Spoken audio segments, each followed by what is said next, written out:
Здравствуйте, это коротенькое гадание, обычно по средам. Ну, как желание появляется, так я его раскладываю. Даже не раскладываю, а так просто смотрим коротенькое гадание на день-два. Итак, сейчас для вас свидание какое-то, встреча. Через час разговорчики червовые.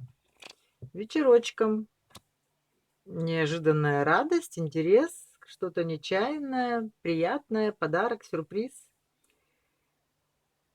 На всю ночку интерес крестовый, стучит дама бубновая, гремит застолье, двери открывает. Ну, какая-то или печаль, или, может быть, любовь пикового короля. И все прикрывает червовая любовь. Разговор, любовь бубновая, хлопоты крестовые. Значит, вы сегодня где-то с кем-то или завтра встретитесь, поговорите, что-то приятное узнаете с дамой, с бубновой, наверное, если это не вы. Э, Застолье. И из-за червовой любви печалиться что-то будете.